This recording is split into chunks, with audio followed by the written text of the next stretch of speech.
Meus amados irmãos, a paz do Senhor. Amém. Tome assento, por bondade. Eu vou fazer uso do mesmo texto que foi acabado de ler, a palavra introdutória, devocional, no livro do Apocalipse, capítulo 1, no versículo 3. Existem, no livro do Apocalipse, 7 bem-aventuranças. Quantas bem-aventuranças? 7. E a primeira bem-aventurança inicia-se exatamente com a promessa de felicidade. Promessa de felicidade. A palavra bem-aventurado equivale a ser feliz. Se nós trocarmos esta tradução aqui, nós poderíamos ler assim, é feliz aquele que lê, e os que ouvem as palavras desta profecia, e guardam as coisas que nela estão escritas, porque o tempo está próximo. Então, em todas as bem-aventuranças, isso aqui equivale a um estado de felicidade. Então, eu vou mostrar para vocês que nesses períodos que nós estamos falando das coisas eternas, das coisas vindouras, nós estamos desfrutando de uma promessa divina, que é um estado de bem-aventurança. Perceba que Jesus ele disse que é feliz aquele que lê. É feliz primeiro aquele que lê. Só que nem todos lêem o livro do Apocalipse.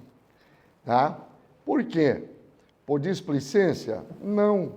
Como eu disse ontem, motivado pela dificuldade em que o mesmo traz dentro dos seus 22 capítulos, registrando ali 300 imagens distribuídas dentro de todo o seu contexto, o que torna de difícil compreensão. E quando Jesus disse, bem-aventurado aquele que lê, ou feliz aquele que lê, existe 2 aspectos aqui da palavra ler no grego. Primeiro, a palavra ler aqui equivale a ler de forma devocional. Ler de forma devocional é aquele momento que você está em particular com Deus, num ambiente, seja dentro de casa, enfim, mas que você se dedica a estar meditando nas Sagradas Escrituras, principalmente no livro do Apocalipse. Então, esta bem-aventurança aqui é para o livro da Revelação. Então, em primeira instância, é feliz aquele que lê. A palavra ler, ela tem uma abrangência para pregar em voz alta a uma congregação, a um grupo de pessoas. Então, a palavra ler não é só ler de forma devocional, como nós lemos, mas como também falamos, verbalizamos a palavra, ensinamos a palavra. Então, nós estamos debaixo de uma felicidade. Lendo, eu sou feliz nessa noite, porque eu estou falando esta palavra para vocês, pregando isto para um grupo de pessoas, falando das coisas eternas para um grupo de pessoas. Agora, se ninguém lê e também não prega o livro do Apocalipse, não há problema, está debaixo da mesma felicidade, porque Jesus também disse, bem-aventurado aquele que lê ou prega este livro e os que ouvem. Então, todos nós, nesta noite ou nesses períodos, estamos debaixo desta felicidade na presença do Senhor. Quem pode dizer amém? Agora, melhor ainda é o quê? É guardar as coisas que nela estão escritas.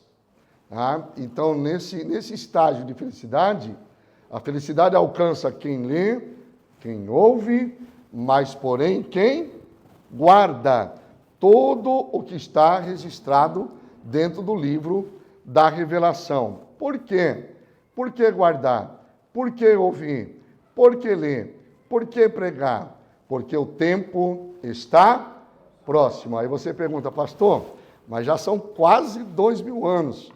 Como entender esse negócio aí? O tempo está próximo. Perceba que quando Jesus diz o tempo está próximo, vocês aprenderam ontem sobre as 7 dispensações. Então entenda que o livro do Apocalipse, ele é escrito dentro do período da era da igreja, da era da graça, da era do Espírito. Quando Jesus disse, porque o tempo está próximo, isso aqui não incorre dentro de um cronômetro humano, né? Que já tem passado aí os seus 2000 anos.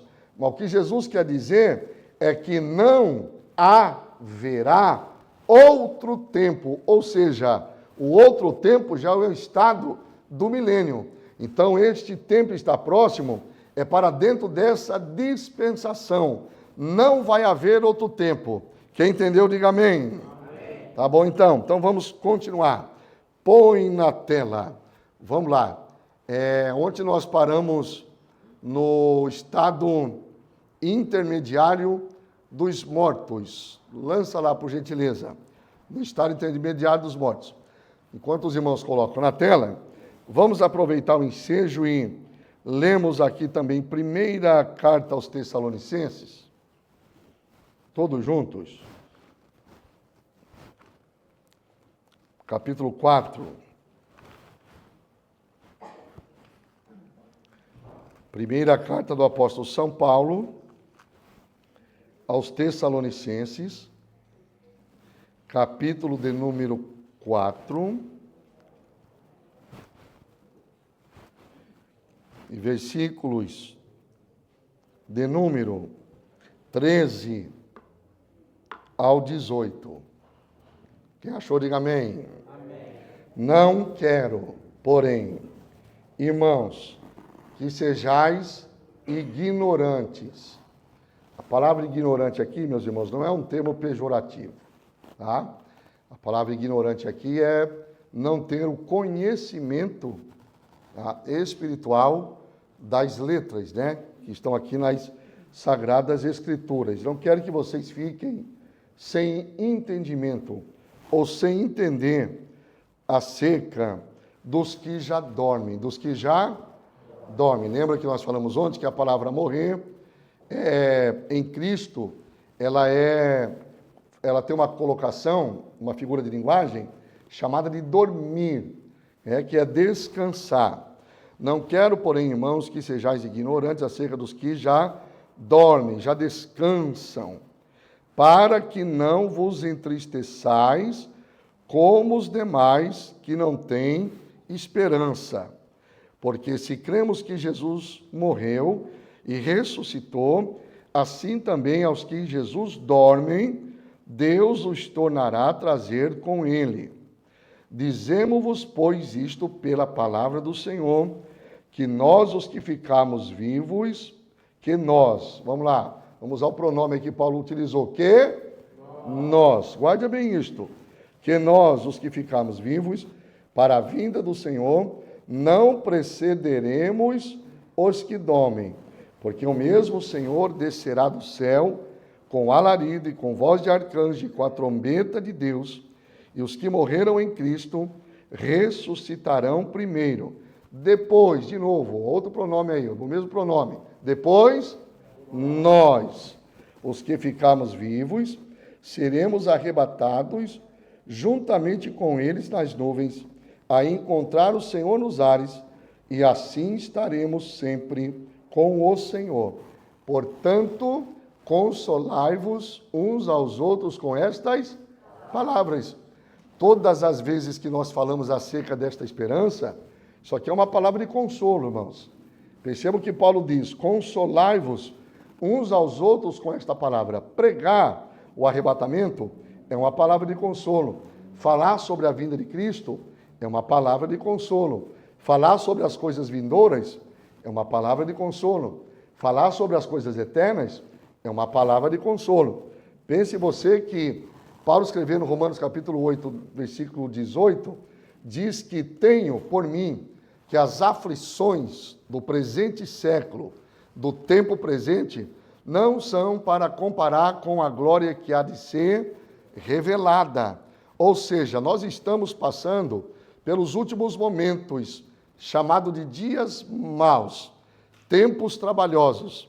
Paulo escrevendo para Timóteo diz, porque sobrevirá nos últimos tempos, tempos trabalhosos. E ali Paulo dá uma lista de 19 qualidades negativas para o ser humano. Então nós estamos vivenciando esses dias maus. Ontem nós falamos sobre esta palavra, né? Essa expressão últimos dias ou últimos tempos, fazendo alusão ao derramamento do Espírito Santo, fazendo alusão à pregação do Evangelho, fazendo alusão à apostasia, fazendo alusão ao descrédito da palavra de Deus, segundo Pedro 3:3, porque nos últimos dias virão escarnecedores, pessoas com escárnio, zombando desta palavra, dizendo: onde está a promessa da sua vinda? É interessante que isso aqui é a mais pura verdade, né? Eu sou a 4ª geração de assembleianos, né? Nosso primeiro, né, dentro da família, ele era presbiteriano, veio para a Assembleia de Deus no ano de 1914, quando ainda nem era o nome Assembleia de Deus, mas Missão da Fé Apostólica. Então, em 1914, meu taravô, ele sai da denominação da Igreja Presbiteriana e torna-se pentecostal, vindo aí posteriormente para a Assembleia de Deus. Então, meu taravô já ensinou meu bisavô que Jesus vinha e não veio. O bisavô ensinou meu avô que Jesus vinha, também não veio. O meu avô ensinou meu pai que Jesus voltaria e também não voltou. Meu pai também me avisou que Jesus voltará. Até agora não veio. Porém, nós acreditamos enfaticamente que Jesus Cristo voltará. Ou seja, quando Paulo diz: consolai-vos uns aos outros com essas palavras, porque isso aqui é uma palavra de esperança. Olha, está ruim, tranquilize-se, não vai melhorar aqui, mas vai ficar bem na eternidade. Está ruim, está piorando, calma, estamos vivenciando os últimos dias. Isso aqui não é para assustar ninguém, pois isso é o indicativo de que Jesus Cristo vem e nós estaremos entrando no gozo eterno com o Senhor. Então, as palavras proféticas, meus irmãos, as predições futurísticas, simplesmente, elas nos servem de palavra de consolo, de alento, tá bom? Então, nós nunca poderemos deixar de pregar este tipo de doutrina, a doutrina do arrebatamento, a escatologia bíblica, porque ela nos faz ter esperança. Paulo, escrevendo a Tito, capítulo 2, versículo 13, diz assim: aguardando a bem-aventurada esperança. Então, essa esperança, olha só, bem-aventurada esperança, é uma esperança feliz. Oh, glória ao Senhor. Então, nós devemos aguardar com expectativa esta bem-aventurada esperança. Põe na tela de novo. Nós paramos ontem no assunto sobre o estado intermediário dos mortos e vocês se recordam que fizemos um comentário sobre as condições ou a condição em que as pessoas que partiram para a eternidade estão. E à luz da história do rico e do Lázaro, podemos perceber que tanto um que vai para um estado transitório de sendo condenado transitoriamente num lugar chamado lugar de tormento ou inferno, está em sã consciência, como também aqueles que estão descansando no Senhor.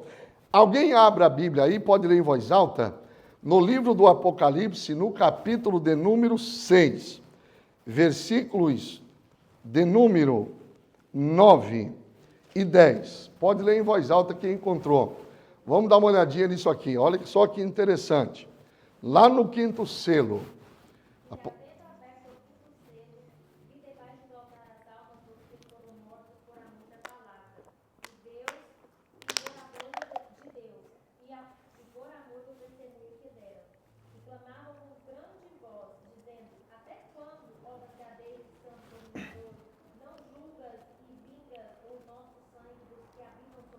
Então percebam que eles estão fazendo o quê? E clamavam. E o quê?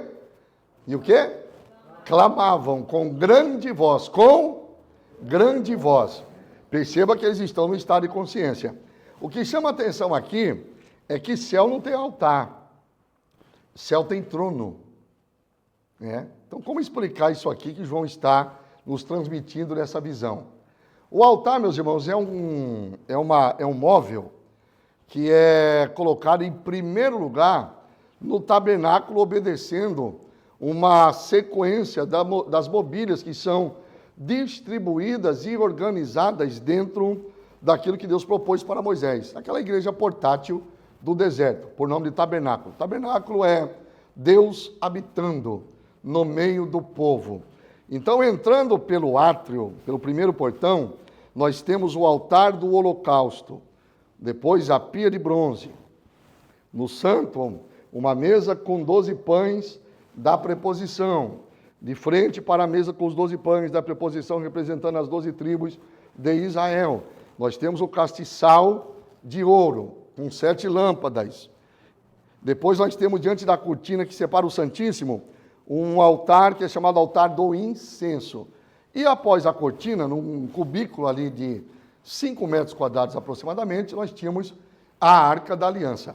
Esta primeira mobília aqui, chamada de altar, é o altar que João está falando aqui em Apocalipse, que é o altar do sacrifício. Porém, no céu não tem mais altar do sacrifício. Por que João diz assim, então? E vi as almas daqueles que foram mortos debaixo do altar. Isso aqui é para fazer uma alusão que essas pessoas que morreram, elas foram dadas como sacrifícios para o Senhor. Então, isso aqui fala dos mártires da grande tribulação. Quando João disse, vi as almas dos que foram mortos debaixo do altar, são pessoas que durante o período sombrio da grande tribulação darão as suas vidas como mártires pelo Evangelho. Não é que eles vão ser salvos porque vão morrer pelo Evangelho. Como alguém aprendeu, alguns até mesmo ouviram isso muitos anos atrás do passado aí, pelos nossos pais mais antigos, né? Uma interpretação errada, porque se eu ganho a salvação através do mérito da minha morte, já o sacrifício de Cristo não tem mais valor. Lembrando vocês que a era da graça continua tendo validade até a segunda vinda de Cristo, a segunda vinda visível. Por isso que no arrebatamento não termina a dispensação da graça. Quando você lê o livro do Apocalipse, capítulo 7, livro do Apocalipse, capítulo de número 12, vão encontrar a expressão, e eles foram, vi homens de todas as tribos, línguas e nações, que foram salvos pelo sangue do Cordeiro. Lá no Apocalipse 12, eles o venceram pelo sangue do Cordeiro. Ou seja, sangue de Jesus é moeda que não perde valor. Aleluia! Cai o dólar, sobe o dólar, explode o barril de petróleo, cai a bolsa de valores, a inflação que sobe, mas o sangue de Jesus ainda continua tendo o poder de compra. Oh, glória ao Senhor! Então, todos os salvos durante o período da grande tribulação, eles são salvos unicamente pelo sacrifício vicário de Cristo Jesus. Quem entendeu, diga amém. Amém. João, então, faz alusão a estes mortos, que eles foram mortos e recebidos como sacrifício. Por isso que na atual conjuntura, quando nós nos apresentamos a Deus, como é que Paulo diz em Romanos 12? Rogo-vos, pois irmãos, que o quê? Que apresenteis o quê? Os vossos corpos como sacrifício vivo. O que nós estamos fazendo aqui, mesmo no período de palestras, seminários, meus irmãos, tá? Não deixa de ser um culto. Nós estamos adorando o Deus vivo. E o Cristo que anda no meio dos 7 castiçais de ouro, anda também em nosso meio nesta noite. Glória a Deus. Então nós trouxemos os nossos corpos aqui como sacrifício vivo, santo e agradável. Então, para vocês terem uma noção do que João está dizendo lá no quinto selo, no Apocalipse 6. Vocês perceberam então que aqueles que partiram em Cristo ou sem Cristo estão em plena consciência. Tem uma outra bem-aventurança no livro do Apocalipse que diz assim: bem-aventurados aqueles que desde agora morrem ou descansam no Senhor. Algumas traduções, para que as suas obras os sigam. Então, estar com Cristo é descansar. Quem pode dizer amém? Amém? Glória a Deus. Quando Jesus desceu nas partes mais baixas e subiu, o apóstolo São Paulo vai usar um salmo, que é o Salmo 67, 18, se não me foge a memória. É por ali. dizendo assim, levando o cativo o cativeiro, deu presentes aos homens. E Paulo usa a mesma expressão, né? Desceu, subiu, levando o cativo o cativeiro e deu dons aos homens. O que Paulo está dizendo através dessa figura de linguagem? Quando Jesus levou todo esse povo que está no seio de Abraão para o terceiro céu, é como se um conquistador numa guerra, lá no Antigo Testamento, na Idade Média, tá? Era assim também. Então o conquistador, ele vinha na frente do seu exército, trazendo os despojos, trazendo os prisioneiros, trazendo tudo aquilo que foi conquistado, e entrando na cidade, ele entregava ao rei. E quando ele entregava ao rei, o rei, então, presenteava todos os cidadãos da cidade com aqueles presentes que foram trazidos por aquele que conquistou. Paulo se utiliza da mesma figura de linguagem, mostrando Jesus como um conquistador. Ele desceu, conquistou a morte, conquistou a vitória sobre o inferno, pegou os salvos que estão no seio de Abraão, e agora, como traçando um paralelo, levando o cativo que estava junto do lugar de tormento, levou agora até a presença de Deus, e ali de cima distribuiu dons para os homens, ou seja, presentes espirituais. Quem pode dizer amém? Amém. Glória a Deus.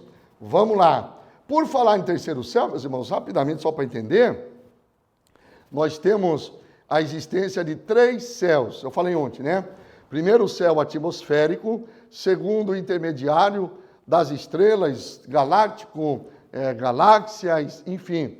E o terceiro que está ausente, né? Ou seja, nossos olhos não podem contemplar.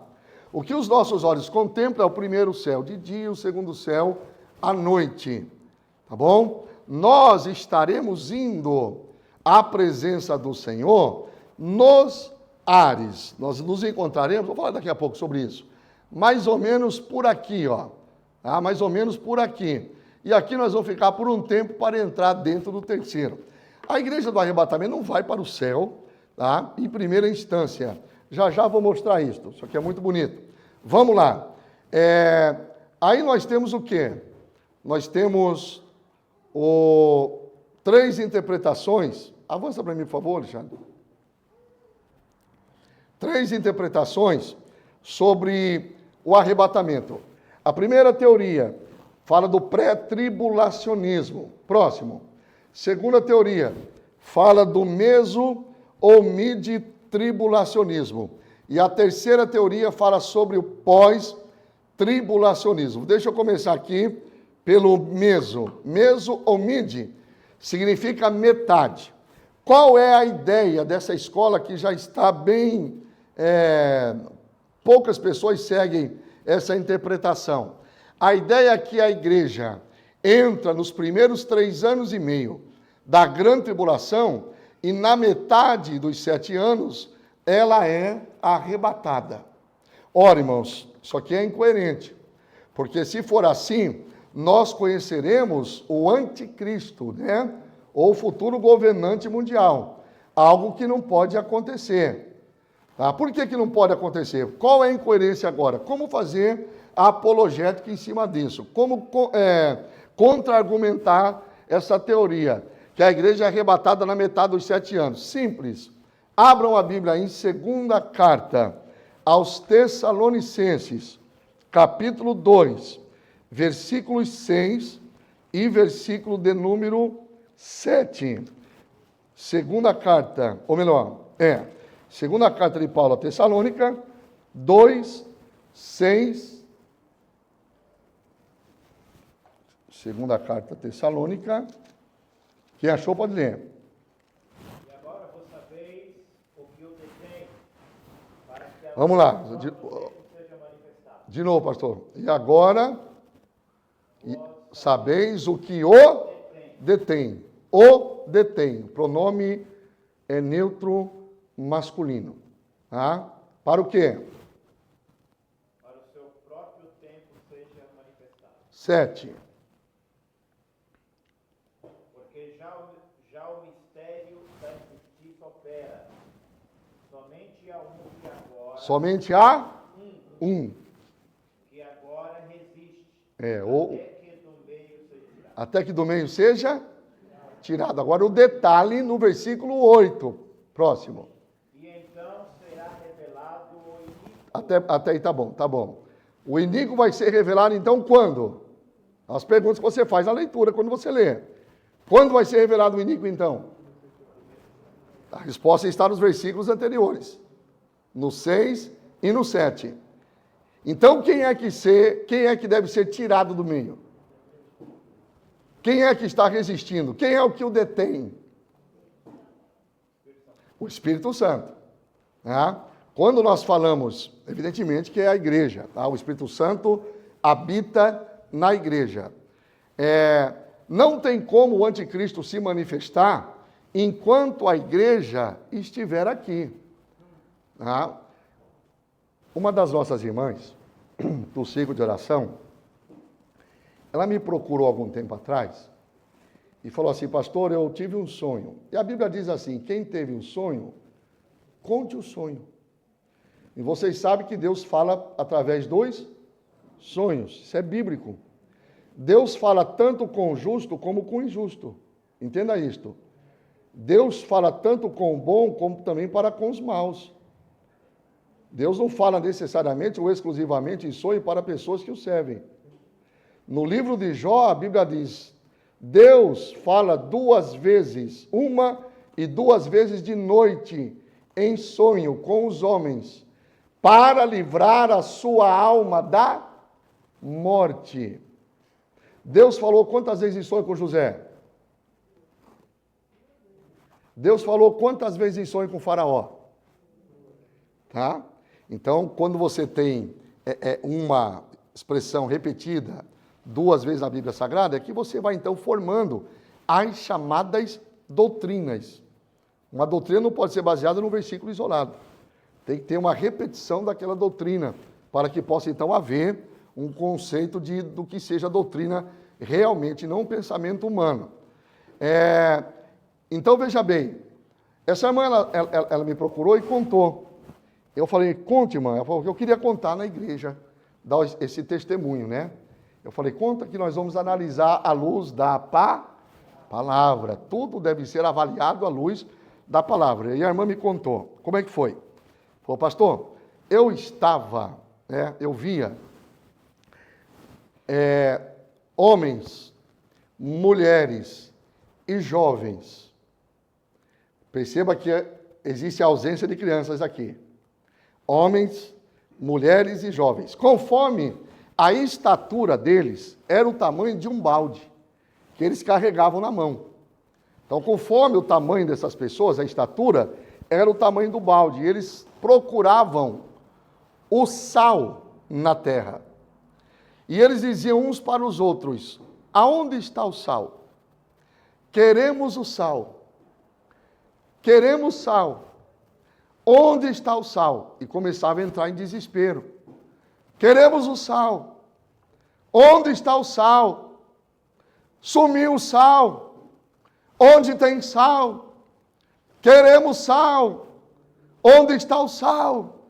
Enquanto ela está ouvindo e vendo essa cena, o sonho, uma onda de lama, semelhante àquela que teve quando foi destruída aquela barragem de Brumadinho, né? É Brumadinho, em Minas Gerais, vocês se lembram? Ela vinha sobre toda a face da terra como um tsunami e cobria todo o globo terrestre. E ela falou assim: pastor, eu acordei então repentinamente chorando, né? Aos prantos. O que significa isso? Falei: irmã, isso aqui não precisa nem muita coisa para poder interpretar, tá bom? Quem é o sal? Está explicado. Jesus disse, certa oportunidade, num sermão, no capítulo de número 5 de Mateus: vós sois a luz do mundo, vós sois o sal da terra. Oh glória! Aquele povo que gritava desesperadamente buscando sal, estava buscando a igreja. A igreja é a principal responsável deste mundo não estar pior. A igreja tem o papel de salgar, temperar, produzir sede, sabor, não é verdade? Então aquele povo gritava, queremos sal, onde está o sal? Sumiu o sal, desapareceu o sal, ou seja, a igreja foi embora. E quando então a igreja foi embora, veio aquela lama, ou seja, a grande tribulação sobre a terra. Quantos podem dizer amém? Então, meus irmãos, existem certos detalhes que às vezes os sensacionistas, eles não atentam a isto, né? Dizendo que toda a revelação já foi escrita e não há mais nada além disso. Porém, o nosso Deus continua falando com os homens, por revelações, profecias, sonhos, visões, e tudo, evidentemente, deve ser avaliado à luz das Sagradas Escrituras. Então, o que nós entendemos? Não é tomando como doutrina o sonho da irmã, isso aqui é explícito, né? Mas tudo à luz da palavra. O que o detém? O Espírito Santo.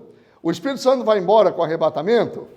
Não, porque o Espírito Santo é Deus.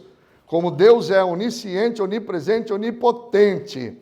O Espírito Santo, ele deixa de restringir. Quem restringe ele? O versículo 7, Alexandre, põe aí, por favor, o anterior. Já o mistério da injustiça opera. O mistério da injustiça aqui, irmãos, é um assunto que vai ficar para outra oportunidade, que começa na Torre de Babel, através de Nirode. Então, o mistério da injustiça opera desde aqueles dias, e ele está em plena atividade na face da terra. Paulo está dizendo aí, é operante, ele está operando. Somente a um que agora o retém, até que do meio seja tirado, e então seja revelado. Esse mistério já opera, é uma realidade. O Espírito Santo simplesmente leva a igreja à presença de Cristo e deixa de restringir o mistério da injustiça, dando oportunidade agora para ele agir com liberdade na face da terra. Quem entendeu até aqui, diga amém. Isso aqui vocês vão entender no livro A Besta que Subirá do Abismo. Então vamos lá, volta na imagem, por favor. Vamos então para essa teoria aqui, ó, quer ver? Vamos para os pós-tribulacionistas. Segundo a teoria do pós-tribulacionismo, a igreja atravessa todos os 7 anos, é arrebatada no final dos 7 anos e volta imediatamente. É um vapt-vupt. Ué, cadê o tribunal de Cristo aqui? Em primeiro lugar, para que Jesus então vai arrebatar a igreja aqui, sendo que no milênio vai ter pessoas que ainda vão conhecer o evangelho do reino. Então, existem algumas coisas que são contraditórias. A igreja, em primeiro lugar, meus irmãos, não pode passar pela grande tribulação, entre muitas bases bíblicas, porque todos os juízos Deus livrou o justo.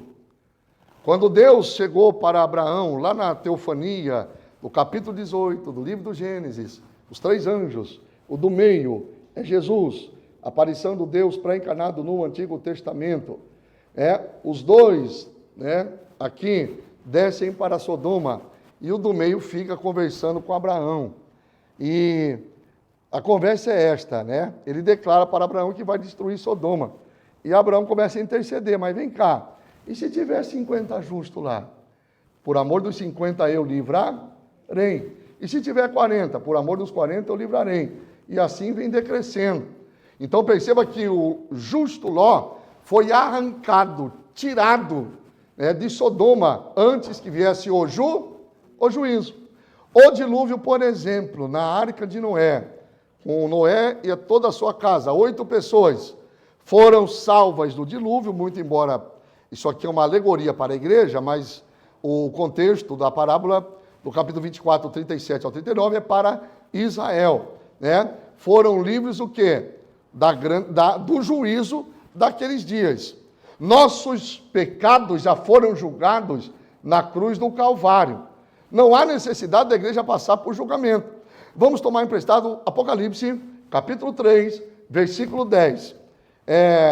Porque guardaste a palavra da minha paciência, eu também te guardarei da tentação ou da provação que há de vir sobre todo mundo para tentar os que habitam. Olha só, quando você vai para os originais, para os que habitam na terra, no original grego, equivale para os que decidiram fazer da terra a sua habitação, enquanto que a igreja, a habitação dela não é mais aqui, mas é na eternidade. Oh, glória ao Senhor!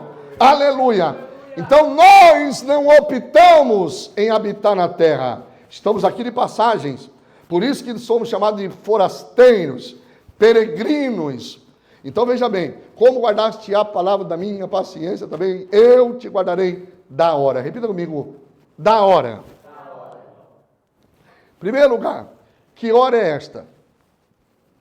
Esta hora é uma hora chamada Kairos, que é o tempo estabelecido por Deus para um determinado momento, que vai ser cumprido. E esta hora aqui é uma hora escatológica, da hora da tentação ou provação, para provar todo mundo, para tentar os que habitam sobre a terra. Agora a expressão da hora, da. Agora repita comigo, da. Repita comigo agora, na. Isso. Na. Vamos lá. Bem forte. Na. Da. Daniel foi livre da cova ou na cova? Na cova. Ser livre na é ser livre dentro. Ser livre da é ser livre fora. Então a igreja estará fora deste momento. Glória a Deus. Quer ver outra coisa só, meus irmãos? Muita riqueza de detalhes. No livro A Igreja Fora da Grande Tribulação, só tem uns 4. Pega lá. Apocalipse 4, versículo 1. Depois destas coisas olhei e eis uma porta aberta no céu. Uma porta aberta no céu. E ouvi uma voz, como de trombeta, como havia ouvido no princípio, que me dizia, sobe aqui e mostrar-te-ei as coisas que brevemente hão de acontecer. A partir daqui, João, então, ele está dentro da sala do trono. É a segunda vez que ele é trasladado. A primeira visão do Cristo glorificado, a segunda agora ele está dentro do ambiente da sala do trono do Cordeiro. E o que ele visualiza ali? 24 anciãos. Sem entrar no mérito da questão. Esses 24 anciões prefiguram 12 filhos de José, 12 filhos de Jacó, representando as 12 tribos de Israel, o Antigo Testamento, e os 12 apóstolos representando a igreja. É muito simples isso. Bom, se os 12 filhos do Jacó estão ali, se os 12 apóstolos estão aqui, é um sinal evidente, muito claro, de que a ressurreição já aconteceu. Por isso que eles são vistos na sala do trono. Pois os julgamentos agora só vão iniciar a partir que o livro selado for aberto no capítulo de número 5. E então desencadeado a partir do capítulo 8 do livro do Apocalipse. Quem pode dizer amém? Amém. Vamos provar mais da Bíblia aí. Abram comigo aí. Põe aí, Alexandre, por favor. 1 Tessalonicenses 1 e 10.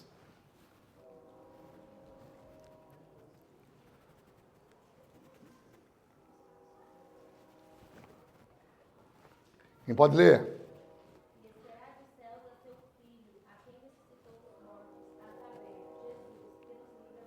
Jesus que nos livra da ira futura. Como é que a igreja passa a grande tribulação, irmãos? Outra coisa, coloca aí agora o capítulo 5 da mesma carta. Versículo 2.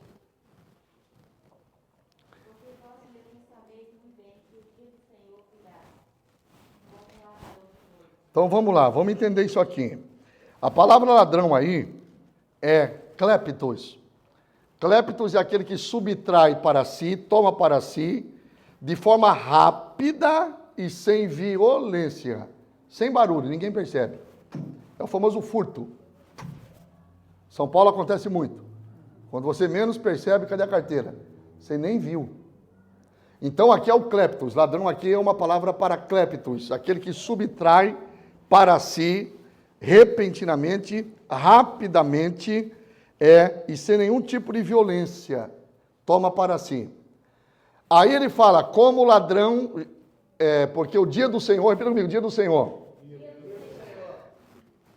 Existem expressões, ia levar muito tempo para explicar isso aqui agora, está no livro A Igreja Fora da Grande Tribulação. Repita comigo, dia do Senhor, dia de Cristo, e nossa reunião com Ele. Então são coisas distintas. Todas as vezes que você lê a expressão dia do Senhor, ela já está lá no Antigo Testamento, que fala de um dia de acerto de contas, que é justamente o período da grande tribulação. Enquanto que o dia de Cristo fala do arrebatamento. Quando você começa a leitura de 2 Tessalonicenses 2:1, irmãos, quanto à nossa reunião com Ele, Paulo começa assim, essa reunião com Ele aqui é o nosso encontro com o Senhor nos ares. Então o dia do Senhor aqui é o dia da ira, a grande tribulação. Vamos continuar aí na primeira carta a Tessalônica 5, coloca aí versículo de número 4. Mas vós, irmãos, já não estáis em trevas, está em trevas, para que aquele dia vos surpreenda como um ladrão. Ou seja, vocês não estão em trevas, vocês não são das trevas. Próximo. Porque todos vós sois filhos da luz e filhos do dia. Nós não somos da noite nem das trevas. O dia do Senhor é para quem está nas trevas. O dia do Senhor é para os filhos da noite, não para os filhos do dia. Próximo, ó glória. Não durmamos, não sejamos displicentes, pois como os demais, mas vigiemos e sejamos sóbrios. Próximo. Porque os que dormem, a palavra dormir aqui não é a mesma de 1 Tessalonicenses 4:13, que os que dormem no Senhor, mas os que estão aí no sono da indolência, desapercebido. Os que dormem, dormem de noite.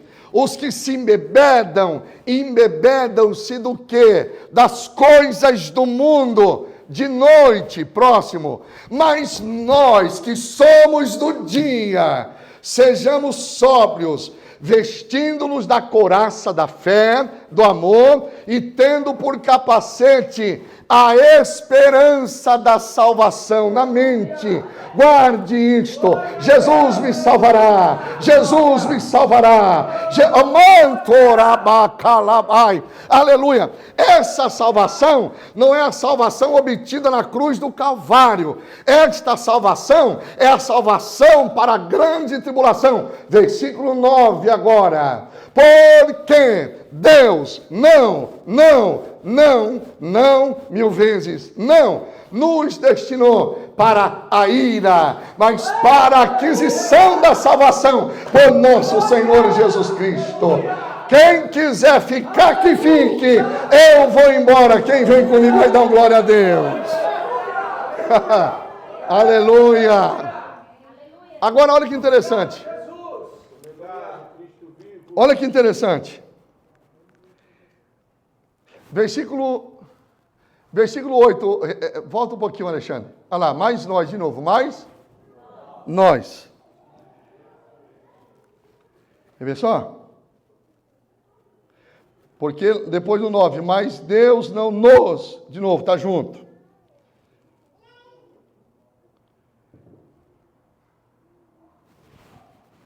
Primeiro carta, volta lá embaixo lá. Primeira carta aos Coríntios, 15:51, Paulo diz assim: eis que vos digo um mistério. Nem todos dormiremos. O anterior a esse. Me ajuda aí. Isso. Guarde essa expressão. Nós, nos, todos. É uma palavra de inclusão. A expectativa, a esperança de Paulo, nem todos dormiremos, nem todo mundo vai morrer aqui. Mas morreu. E aí? Como é que faz, irmão? Qual era a expectativa aqui? De que Jesus Cristo voltaria ainda aqueles dias. Esta era a esperança da igreja primitiva. Que Jesus Cristo voltaria logo. Baseado nesta esperança, nós temos uma doutrina, repita comigo, doutrina da iminência. Existe uma palavra parecida, iminência e eminência. Quem está em eminência? É alguém que está numa posição de relevância, eminência, destaque. E o que é iminente ou iminência? É algo que pode acontecer a qualquer momento, sem aviso prévio. Não há necessidade de haver uma comunicação, um aviso, um sinal do que é iminente. Porque se haver alguma coisa em relação a sinal, vestígio do que é iminente, então iminência deixa de ser iminência. E não é mais surpresa. Por isso que a doutrina do arrebatamento é chamada de doutrina da iminência. Doutrina da iminência. Ou seja, Jesus pode arrebatar a igreja ainda hoje. Essa é a nossa expectativa. Nós devemos ter em mente que Jesus Cristo pode arrebatar a sua igreja a qualquer momento. Agora os dias vão estar ruinzinho demais. Por isso que o Lucas registrou lá no capítulo 21, versículo 37, porventura, quando o Filho do Homem vier, achará fé. Jesus não disse nem que sim, nem que não, deixou em aberto a questão. Para vocês terem uma noção de como estará os últimos dias. Porventura, quando vier o Filho do Homem, achará fé na terra? E deixou isso aqui. Deixou isso aqui. Então, vamos lá. O arrebatamento é uma doutrina. A iminência é uma doutrina. Doutrina do arrebatamento. Jesus pode voltar para arrebatar sua igreja a qualquer instante. Vamos considerar duas coisas aqui bonitas que está no livro A Igreja Fora da Grande Tribulação. Os pós-tribulacionistas não trabalham com duas coisas. Quantas coisas? Repita comigo. Figuras. E tipos. Isso. Vamos ficar com tipo. O que é um tipo? Tipo é um personagem bíblico que tipifica um outro personagem. Exemplo. José. José está na terra do Egito. Ele tipifica Jesus. Foi vendido por moedas pelos irmãos. Jesus também foi vendido por moedas pelos seus irmãos judeus. José foi para o Egito, está governando. Seus irmãos descem a primeira vez, mas não o reconhecem. Jesus veio a primeira vez e os seus irmãos não o reconheceram. Seus irmãos voltam para o Egito a segunda vez e José então se dá a conhecer para eles. Jesus será reconhecido como Messias na sua segunda vinda novamente. Isso aqui é tipologia. Pega comigo Abraão, Eliezer, Isaac e Rebeca. Abraão, como tipificado lá no seio de Abraão como Deus, representa Deus. Eliezer, o Espírito Santo. Isaac, Jesus. E Rebeca, a igreja. O que aconteceu? Chegou a idade do moço casar. Então Abraão chama o Eliezer e lhe dá uma missão para buscar uma noiva que não seja estranha, mas dentre os filhos, da família. O Eliezer representa o Espírito Santo, que sai para procurar... Oh, glória! Isso aqui é lindo, irmão. Pega a visão devagarinho aí. Eliezer representa o Espírito Santo que sai para procurar a noiva para o filho do pai. Lembrando que o filho é filho único. Lembrando que o filho Isaac é o único herdeiro de todas as coisas. Oh, glória a Deus! E aí o Isaac sai na empreitada e faz um voto, né? Ele diz assim, olha, eu preciso de um sinal. A mulher que descer na fonte e eu pedir, dá-me de beber, e ela me dá de beber, seja ela então conhecida como a esposa, a mulher do meu Senhor. Só que aconteceu algo interessante. O Eliezer está levando consigo 10 camelos. Quantos camelos? Cada camelo bebe 120 litros de água. 10 camelos bebendo água são 1.200 litros de água. Aí o Eliezer chega na fonte e aguarda. Chegou uma moça bela, bonita, formosa. E ele pede, dá-me de beber. E ela responde, não darei, não tão somente a ti também, mas como também a todos os seus animais. Oh, glória a Deus. Ela dá de beber para o Eliezer, ela dá de beber para os animais, são 1.200 litros de água, que ela vai retirar do poço da fonte para dar aos camelos de Eliezer. Ou seja, a igreja de Cristo, ela trabalha. Ela não é uma parasita. A igreja de Jesus é trabalhadora, é ativa, é atuante, é militante. Não é uma igreja morta, é uma igreja viva. Por isto que a recompensa é só depois do trabalho. Quando Rebeca serviu ele e os animais, Eliezer tirou 3 joias, um pendente de ouro, 2 pulseiras de ouro. Ou seja, a igreja será recompensada depois do trabalho no tribunal de Cristo. Glória ao Senhor.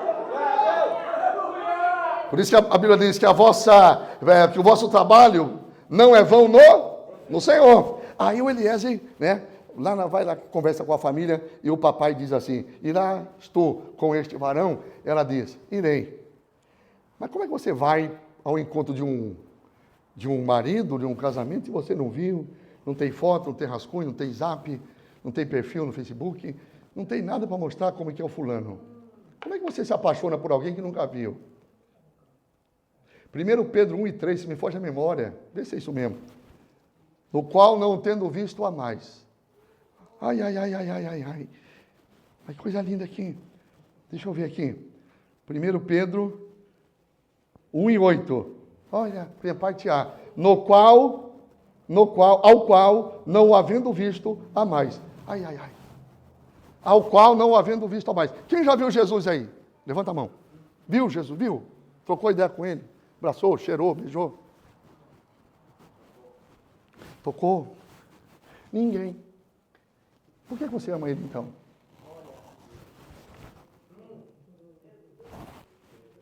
Se você nunca viu, por que você ama ele?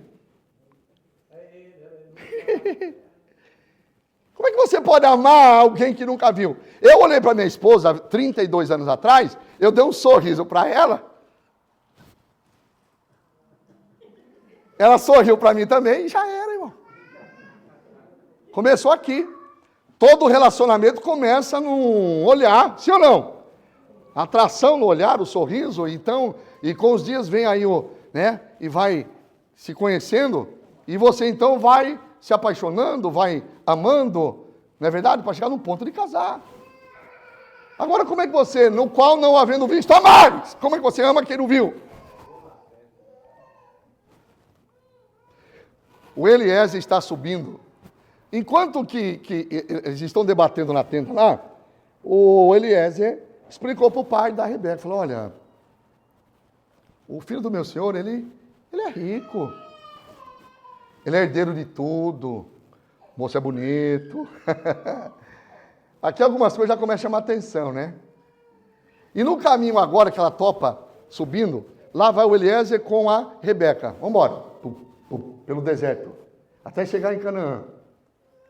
E no meio do caminho agora, conjecturando, Rebeca vai perguntando mais para o Eliezer. Ô Eliezer, fala mais dele.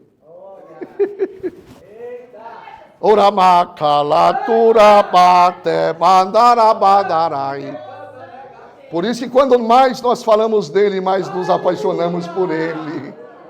Ô glória, que coisa linda isso aqui. Fala mais, ele é filho único, fala mais, ele é rico, fala mais, é herdeiro de tudo, fala mais. Chegando na terra de Canaã, o Isaac sai da casa do pai. Sai da onde? Sai da casa do pai e foi para o campo. Lá de longe, Rebeca viu, falou, quem é o moço? Quem é o varão? Ele respondeu, é o meu senhor. Ela se cobriu.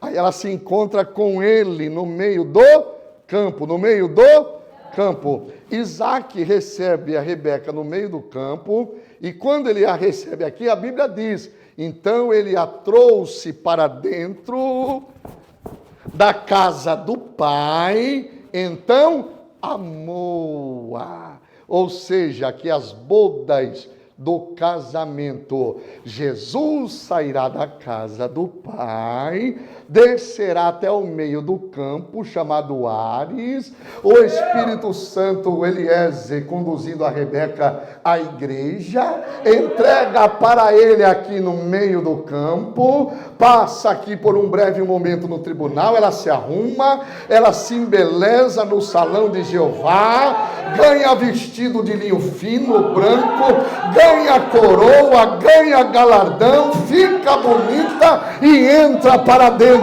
para ser consumado as núpcias do casamento. Quem pode dizer amém?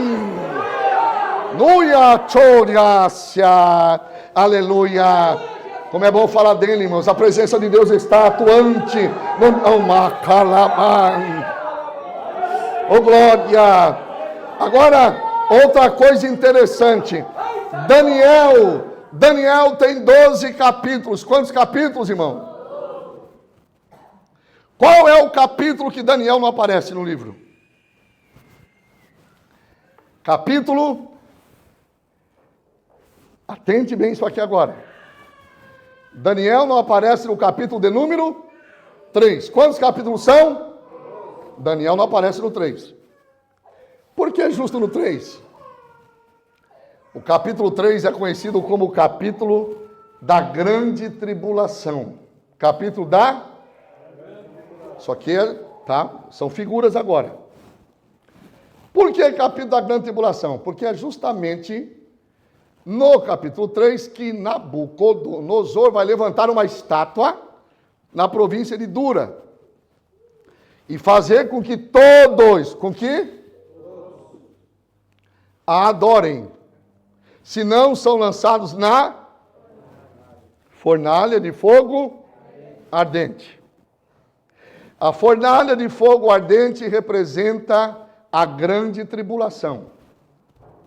A estátua do Nabucodonosor, semelhante à do capítulo 13 do Apocalipse, onde aparece o anticristo, a sua imagem será levantada e ele fará com que todo mundo também o adore, senão morrerão. Olha a semelhança. A estátua de Nabucodonosor tem 60 côvados de altura por 6 de largura. 6 é o número de homem. Na nossa matemática, 60 por 6 é 30 por 3. 3 mais 3 é igual 6, número de homem.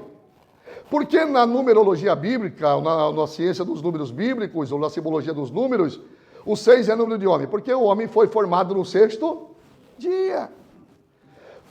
Pela razão do homem ter sido formado no 6º dia, o número 6 passou a ser considerado o número de homem falho. Homem propenso ao pecado, homem propenso à queda. Somos propensos a tudo isso, irmão. O 6 mostra um homem falho, é o número de homem. Por isso que em Apocalipse 13, e versículo 18 diz, e o seu número é 666. Olha o 6, 3 vezes. Na gematria, uma ciência que calcula letras e números, o anticristo vai ser revelado nesses dias que ele estiver, que ele se manifestar como o último dos anticristos, pelo numeral aí. Então perceba que no capítulo 3 de Daniel nós temos o quê? A imagem do anticristo e a grande tribulação. Sadraque, Mesaque e Abidnego não se encurvam para a imagem. São lançados na fornalha, que foi acesa quantas vezes mais? 7 anos da grande tribulação. Sadraque, Mesaque e Abidnego dentro da fornalha, mas não morrem. Por quê? Representa Israel, sendo preservado durante a grande tribulação. Cadê o Daniel? Não pode adivinhar. Mas onde está o Dani, irmãos? Daniel não aparece. Por quê? Representa a igreja que foi embora, foi embora, foi embora, foi embora. Quem pode dar um glória ao nome do Senhor? Meus irmãos, a Bíblia, ela é riquíssima de detalhes. Viu? Detalhes, riquíssima de detalhes. Então, o pré-tribulacionismo É justamente a crença, a interpretação que a igreja não passa pela grande tribulação. É o pastor que está falando isso, não é a Bíblia. Né? Você prova que o capim é verde, mas tem gente que fala, não, o capim não é verde, é amarelo, é marrom, é preto. Fazer o quê? Você não vai matar o fulano por causa disso. Né? Então fica aí, para mim é verde, eu fico com a Bíblia. Quem fica com a Bíblia, diga amém. Amém. Glória a Deus. Próxima imagem, vamos lá.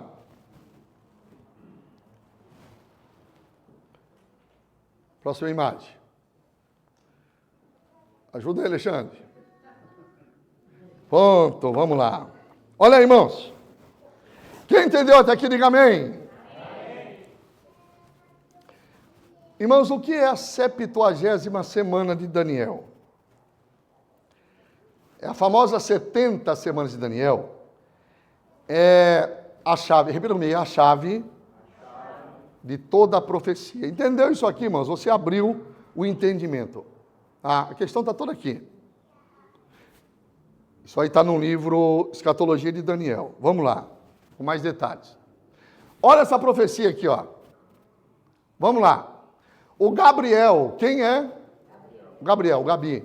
Gabriel chegou para o Daniel e disse: 70 semanas estão decretadas. Quantas semanas?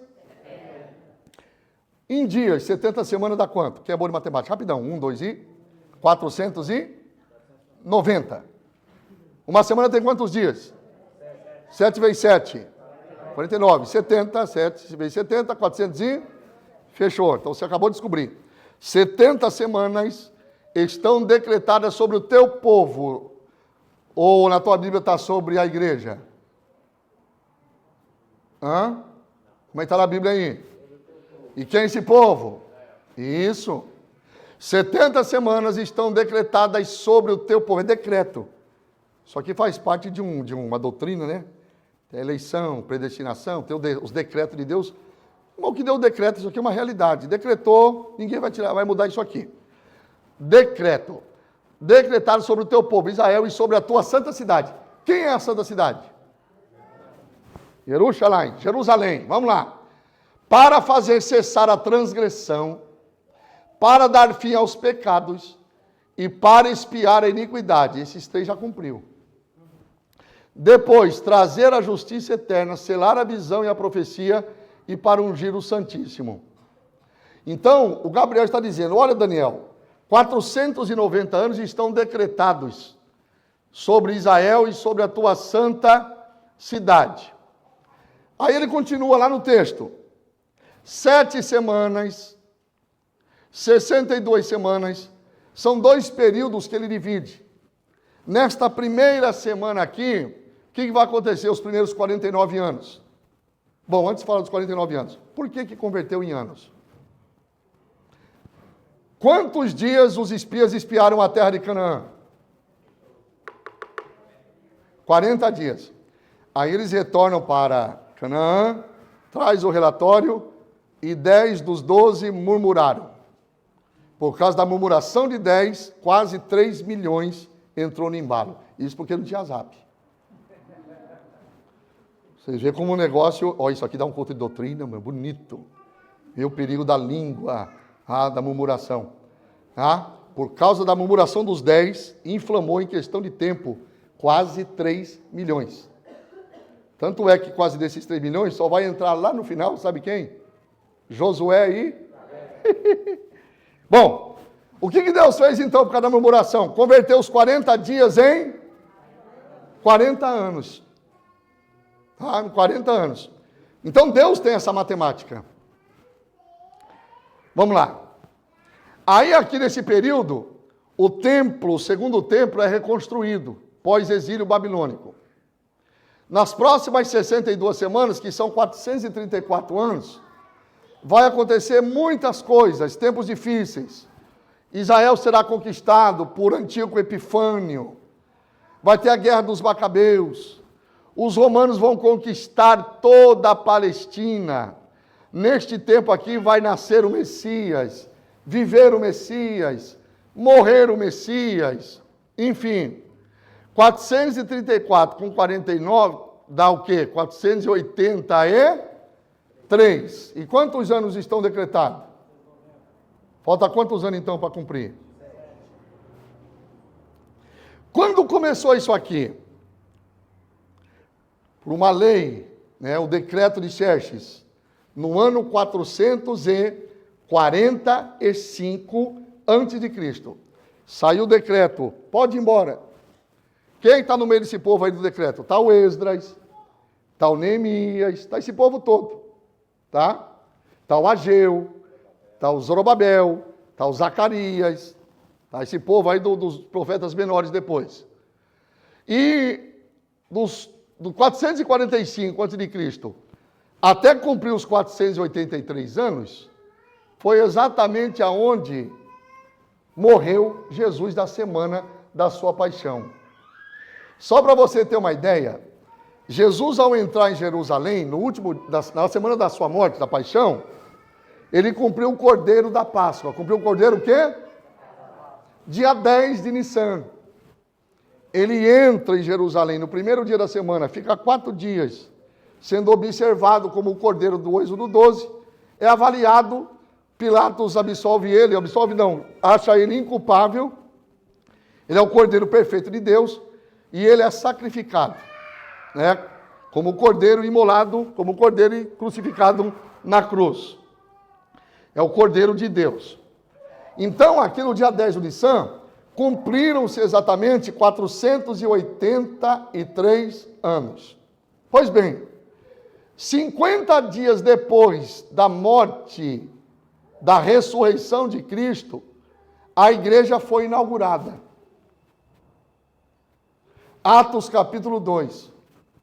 Quando a igreja é inaugurada em Atos 2, você aprende na teologia que se abre um parêntese profético. É uma lacuna de tempo. Então o relógio de Deus que vinha lá, 459, 460, 470, 480, 481, 82, 83, a igreja chegou, parou. A igreja foi colocada dentro dessa lacuna, dentro desse parêntese profético. E agora, dentro desse período da era da graça, da igreja, tá? O cronômetro divino está parado. Quando que ele volta, então, a trabalhar? Ele só volta a trabalhar justamente por ocasião do arrebatamento da igreja. Aqueles 483 anos cumpridos, restando 7, voltam a trabalhar agora quando a igreja sair. E os 7 anos restantes agora são concluídos. Por isso que lá em Daniel 9, 27, quem pode ler? E ele firmará. Só um minuto. Não é com todos? Não. Certeza? Certeza que é muitos? Não é todos? E ele firmará um concerto com? Não é todos. Por isto que, já abrindo um parênteses aqui para amanhã, a batalha do Armagedon, ela vai acontecer por causa disso. Nem todos vão aceitar a imposição política, econômica e religiosa do anticristo. Com muitos e não todos. Então, a razão da batalha de Megido vai ser basicamente em cima dessa forma de governo. Vamos lá. Próximo, pode continuar, continua, por favor, a leitura. E na metade da semana. Na metade da semana. Então, é metade dos 7. Olha aqui, ó, metade dos. Isso. O que vai acontecer? Para cessar o sacrifício e a oferta de manjares. E sobre a asa das abominações virá o assolador. E isso até a consumação. E o que está determinado será derramado sobre o assolador. Isso, aproveita que está com a Bíblia aberta, lê Mateus 24 e 15. Até Jesus citava a palavra, irmãos. Meu Deus. Nada sem a palavra. Quando que acontece a grande tribulação? O momento exato, olha só. Mateus 24 e 15.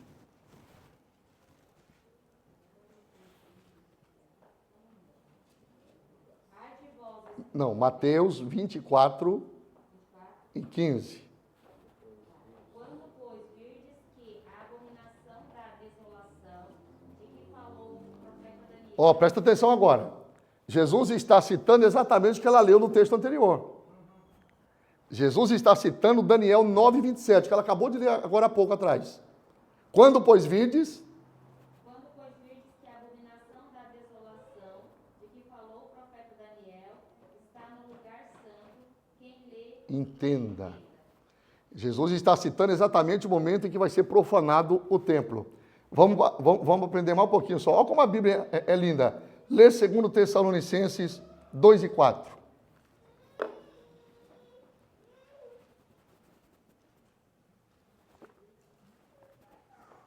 O qual se opõe e se levanta contra tudo o que se chama Deus ou se adora, de sorte que se assentará como Deus no templo de Deus, querendo parecer Deus. Olha só, esse é o momento da profanação, em que o anticristo vai profanar o templo escatológico reconstruído.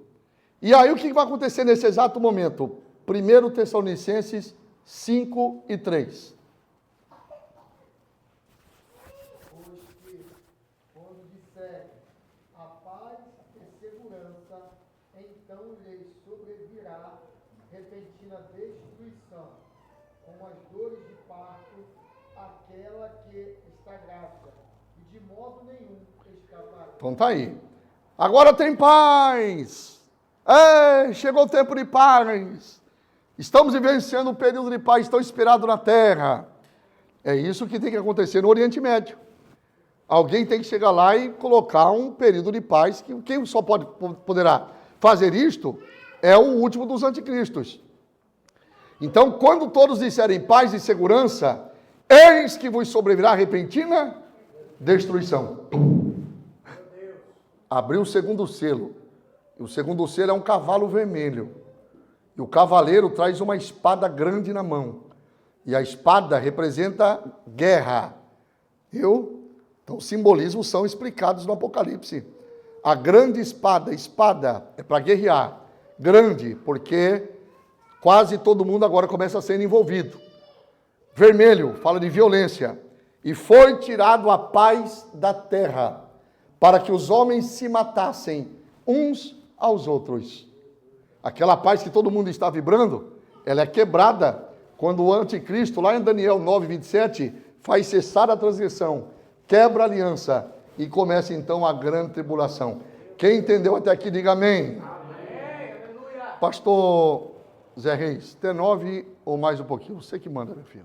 Pode ir mais um pouquinho? Vamos lá então, continuando. Quem entendeu até aqui, diga amém. Amém. Tem muito mais lá no livro da escatologia de Daniel. Vamos ficar por aqui. Tá? O arrebatamento da igreja e a segunda vinda. Quais são as diferenças? Arrebatamento é chamado de parúcia ou parousia, que significa chegada rápida. Chegada o quê? 1 Coríntios capítulo 15, 52. No momento, num quê? Momento é uma palavra grega, para átomo. Olha como Paulo é inteligente, irmãos. Paulo não era brincadeira, não. Paulo está dizendo para os gregos, né? Os gregos são metidos à filosofia, aquele povo todo. Falou, num momento, num átomo, numa fração de tempo, num instante do tempo, né? Não dá para calcular, não dá para fracionar. Num átomo. Átomo é a menor partícula existente, sim ou não? Porém, no ano de 1900, descobriram que o átomo se divide em quê? Prótons e elétrons. Mas, contudo, continua sendo a menor partícula. Paulo está dizendo, olha, numa fração de tempo, como o átomo, que não dá para calcular. Aí Paulo parou um pouquinho e falou, pera um pouquinho, deixa eu refrescar a mente aí. Original, num piscar de olhos. Dá uma piscada aí. Você levou 7 milésimos de segundo para piscar. Ninguém fica sem piscar, pode perceber. Tem uns que até parece pisca-pisca, né? Mas ninguém fica sem piscar. Porque piscar faz parte, né, do que Deus deixou para lubrificar o movítrio, né? Está sempre lubrificando o olho. Então Paulo toma emprestado o piscar de olhos. 7 milésimos do segundo é o tempo suficiente que aqueles que morreram em Cristo e estão no paraíso descerão a velocidade procurando os seus corpos, não importa de que forma morreram, ressuscitando, atravessando os túmulos. Não é como filme, vai abrir o túmulo, não tem necessidade. O corpo é igual de Cristo, que não precisou remover a pedra. Ele atravessou a sepultura e no final da tarde atravessou a parede aonde os discípulos estavam reunidos. Oh, glória ao Senhor! Esta velocidade. Enquanto isto, os que estão vivos são transformados ante a última trombeta. Ante a última trombeta. Essa aqui é uma figura de linguagem. Ou pode ser a voz de Jesus. Pode ser a voz de quem, irmãos? Paulo, João, Apocalipse 1:10. Eu fui arrebatado em espírito no dia do Senhor e ouvi uma voz como de trombeta. Como de trombeta. Paulo diz, ante a última trombeta, pode ser a própria voz de Cristo nos chamando. Glória, glória, aleluia. O meu nome ouvirei Jesus chamar. Glória, glória, aleluia. Eu espero. Pode ser a própria voz de Jesus. Agora, Paulo também pode estar se utilizando uma trombeta literal, semelhante aos trombeteiros que iam na frente do rei. O rei vai sair, vai dar uma saída rápida do palácio para visitar como é que chama? As províncias, né? E o trombeteiro vai na frente, pelo menos a 1 quilômetro. Quem escuta isso entende, olha, o rei está chegando aí atrás, está vindo. Esse toque de trombeta é um aviso que o rei está chegando. O rei está chegando. O rei está chegando. Oh, glória ao Senhor. Rápido. Vai embora. Vamos lá, próxima imagem. Troque para mim, rapidão, por gentileza. Arrebatamento da igreja, segunda vinda. A segunda vinda agora é estampada. O arrebatamento é secreto? Não. O que é secreto? É Jesus nos ares. Jesus está oculto, o mundo não vê. Essa é a questão. Enquanto que pessoas estarão num culto, andando pelas ruas, trabalhando, fazendo alguma coisa da vida, quando repentinamente desaparecerão diante das outras pessoas.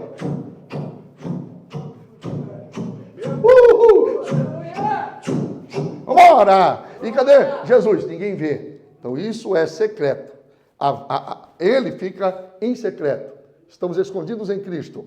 Pois bem, na segunda vinda, então ele vem se manifestando. Por isso que a Bíblia diz, então aparecerá o sinal, é Shekinah. Uma glória será revelada, estampada.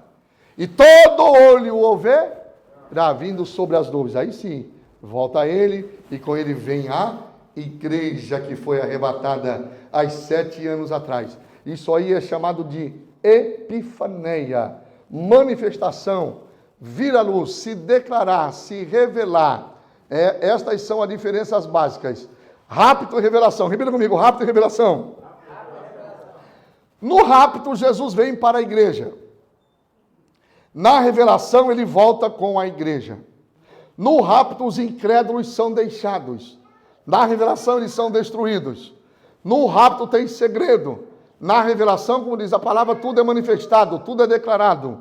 No rapto, Jesus vem nos ares. Na revelação, ele pisa no monte das oliveiras. Estas são as diferenças básicas e fundamentais da segunda vinda de Jesus. Não tem 3 vindas. É uma segunda vinda, porém, com uma fase do rapto da igreja, onde Jesus não pisa na terra. Quem entendeu, diga amém. Amém. Próximo. Vamos terminar no tribunal aqui hoje. E amanhã nós entramos na grande tribulação. Meus irmãos, quando a igreja sair daqui, ela vai parar exatamente aonde? Vamos vivenciar a cena. Vamos se dizer que aqui é o céu. O que é aqui, irmãos? Céu. Melhor. Terceiro céu. É o que é aqui? Terceiro céu. Deu certinho. Aqui é o terceiro céu. Então aqui é o... E aqui é o... Pronto, ficou fácil. Primeiro céu, segundo céu, terceiro céu. Tá? A Bíblia diz que são 12 portas na Nova Jerusalém.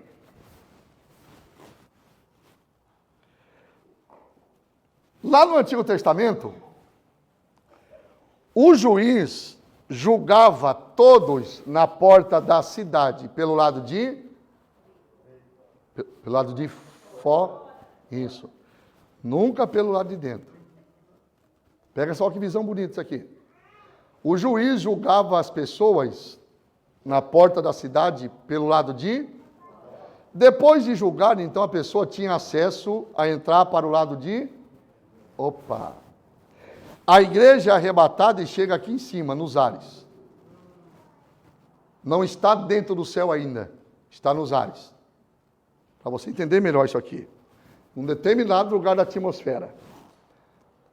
Quando a igreja pairar na atmosfera, tem um tipo de um tribunal, que se chama bema, que é um púlpito.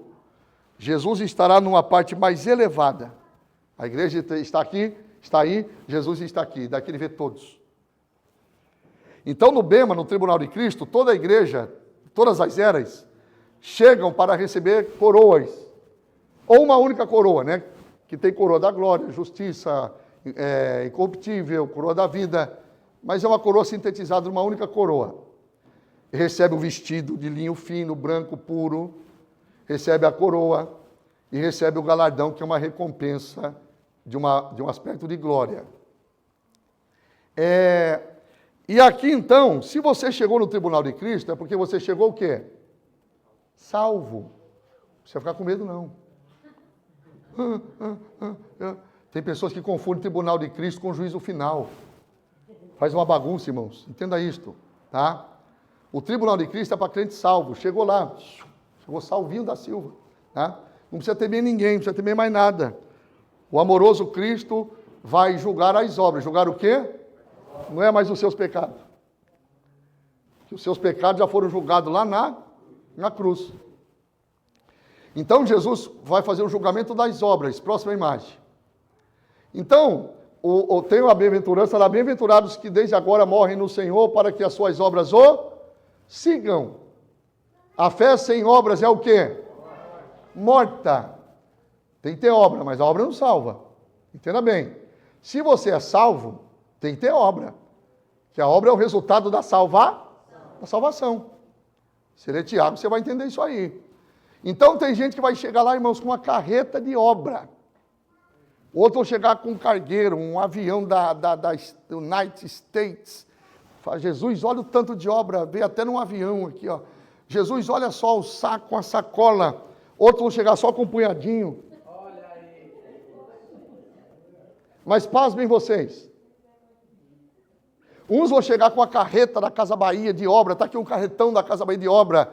E quando Jesus provar as obras pelo fogo do juízo, tem ouro, prata e pedras preciosas, madeira, feno e palha. Começa a aprovação das obras. Fulano, sim senhor, compareça. Cadê as obras? Está aqui, ó. E o cabra chega até se gabando às vezes, né? Está aqui, ó. Trouxe até num avião, mandei importar, veio. Aí vamos provar então. Queimou tudo. Meu Deus. Eita lasqueira, como diz o outro. Aí o outro chega só com um tantinho assim de obra e passa. O outro chega todo se achando todinho. Passou nenhum. Reprovou tudo, mas escapou, como diz o outro, fedendo, bateu na trave. Mesmo assim ele é salvo. Que coisa, né? Todavia esse será salvo, escapará como que pelo fogo. Passou tinindo. Ele que entrou assim, ó. Mas entrou. Tinha tanta obra, por que foi reprovada no madeira, feno e palha? Que é obra da carne. Meu Deus. Fez muito, mas fez para se aparecer. Viu? Fez muito, mas fez o quê? Para ganhar moral. Olha aí, Jesus. Fez muito, mas fez para quê? Aqui eu não sei se tem nos Estados Unidos, mas lá no Brasil fez para quê? Para chegar a época de consagração de obreiro, ele trabalha que é uma benção. Só para o pastor vir consagrar. Aí ele fez. Reprovou lá. Aí, na verdade, Jesus disse, olha, na verdade, esses galardões você já receberam na terra. Aqui não passa esse trem não, como diz o mineiro. Aí chegou aquele com tantinho só, pouquinho, tá, passou. Como ouro, provado como ouro, prata e pedras preciosas. Ouro fala de divindade. Tudo que você fez para a glória de Deus e não para a tua glória. Porque a glória é dele, a honra é dele, o louvor é para ele. Prata, tudo que você fez, a prata no tabernáculo, o ouro é divindade, a prata é redenção, fala de evangelho. Tudo que você fez para Cristo pelo evangelho passa. Pedras preciosas, dons espirituais. Tudo que você trabalhou na obra, né, se utilizando dos dons que o Senhor lhe concedeu, através dos dons do Espírito Santo, passa. Porém, o feno, madeira e palha, que são materiais inflamáveis, são reprovados. Então, aí termina o tribunal de Cristo, a igreja está pronta para sair daqui da porta e entrar, propriamente dito, dentro dos céus. Apocalipse 19, versículo 7. Os anjos estão aqui dentro. Está acontecendo aqui a igreja passando no salão de beleza. E aqui dentro os anjos dizendo assim: regozijemo-nos, alegremo-nos, demos-lhe glória, porque vindas são as bodas do Cordeiro e já a sua esposa se aprontou. Está se aprontando aqui no tribunal. Versículo 8, e foi-lhe dado que se vestisse de linho fino, que são os atos de justiça dos santos. Quem está do lado de dentro está ansioso para ver quem? O noivo ou a noiva? Porque o noivo todo mundo conhece aqui, irmão. Todo mundo já conhece o noivo aqui. Todo mundo. Domingo à noite eu vou pular até não querer mais aqui, ó. Aleluia. Aleluia. É aqui domingo à noite, pastor? É, vai ficar pequeno isso aqui, ó, glória. Irmãos, eu sou pentecostal para valer, viu? Aleluia. Estou vontade de dar um carreirão aqui dentro, ó. Aqui dentro todo mundo conhece o noivo, sim ou não? Sim. A preocupação não é o noivo, é a noiva. É a noiva. Por isso que no dia de casamento a porta da igreja está fechada. Os convidados não estão nem aí para o noivo que está aqui. Eles estão ansiosos para ver quem? Pronto. Dá um glória a Deus. Deus abençoe até amanhã. Aleluia.